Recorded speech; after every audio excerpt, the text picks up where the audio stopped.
Playing a Yakuza game without Kazuma Kiryu in the leading role takes some getting used to. But luckily for Yakuza Like a Dragon, the 7th game in this long-running series of Japanese crime epics, it's easy to warm to new hero Ichiban Kasuga. He has all the strength and determination of his predecessor, but with a goofy sense of humour, a wild haircut, and an endearing enthusiasm for everything he does. Whether that's taking on the might of the Korean mafia, or employing a chicken to run a sweet shop. Ichiban starts out as a low-level Yakuza in Kamurocho, the Tokyo red light district that serves as the main setting for most of the Yakuza games. But after a series of unfortunate events, he ends up homeless in Yokohama, banished from his family and betrayed by the person he trusted most in the world. Yakuza Like a Dragon is about Ichiban piecing his life back together, reckoning with his past, and beating a lot of people up along the way. In many ways this is classic Yakuza. It features an immersive, detailed urban Japanese setting filled with mini-games, absurd side quests, and karaoke bars.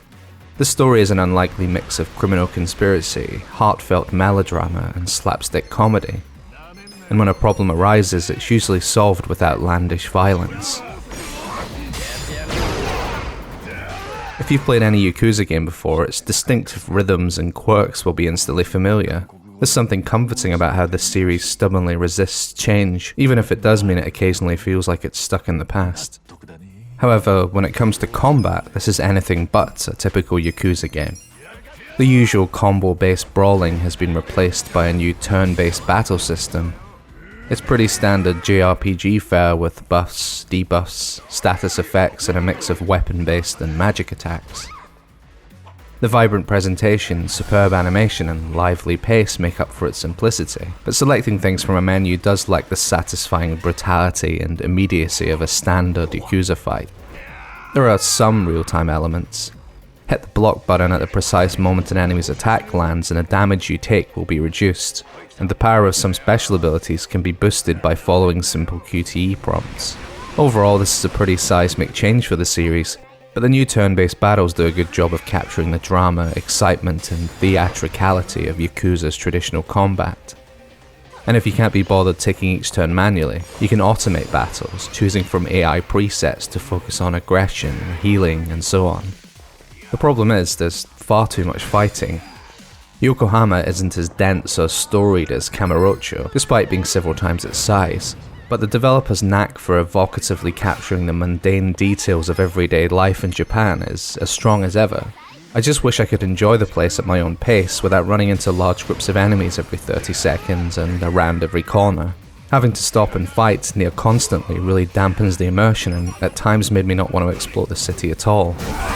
Of course, in previous Yakuza games you'd frequently get stopped on the street by thugs looking for a fight, but the battles were over pretty quickly and quite seamless. Here, the endless transitioning in and out of turn-based battles really ruins the flow of exploration.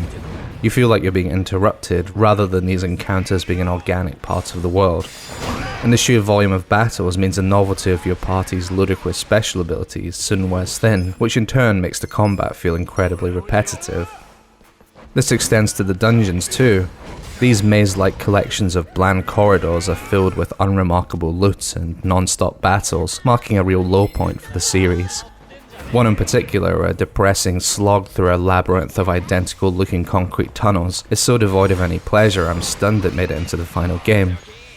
I couldn't help but laugh when, after finally escaping this dreary place, the game told me I could return whenever I wanted to farm XP. Thanks, but no thanks.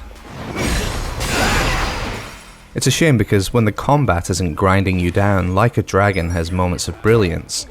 I love hanging out with my party between missions, singing karaoke, bullshitting and knocking back beers in Yokohama's many dive bars. The characters are as colourful and interesting as you'd expect from the series, especially Nanba, a tough but kind-hearted homeless guy who gets some of the game's funniest lines. And I must admit, as contrived and reeking of fan service as some of the cameos from classic Yakuza characters are, one had me punching the air. The Yakuza games have always told great stories, but Like a Dragon lacks the thrill and focus of Yakuza 0, which remains the highlight of the series. There are some standout scenes, especially in the first few acts. Ichiban crawling out of the gutter and trying to make a name for himself in Yokohama, with Nanba and a grouchy ex-cop called Adachi in tow are some of the best moments in the game, but the overall narrative is quite weak with a meandering pace and some slightly ridiculous twists toward the end. For returning Yakuza players, Like a Dragon ties up some of Yakuza 6's loose ends, but otherwise this is a completely new, standalone story which makes it a convenient entry point for newcomers. However, between the disappointing story and the repetitive combat, I still think Yakuza 0 is the best introduction to these games. Like a Dragon captures some of that very particular brand of Yakuza magic, but not all of it. Still, if 6 games worth of dense storytelling sounds like too much, especially with only 3 of them currently available on PC, this is your chance to skip over it all. Like a Dragon is one of the most uneven Yakuza games in the series. A lot of the time you can't help but get swept up by its eccentric charm, likeable characters, and moments of absurdity. Then, at other times, you're praying for the turn-based battles to end as you traipse through yet another series of boring identikit corridors. Nanba throwing beans at an enemy, causing a flock of scruffy crows to peck them to death, was funny the first 10, maybe 20 times, but the 500th? Not so much. Yakuza Like a Dragon is a fun, charming, and occasionally brilliant Yakuza game, let down by an overabundance of repetitive, turn-based battles.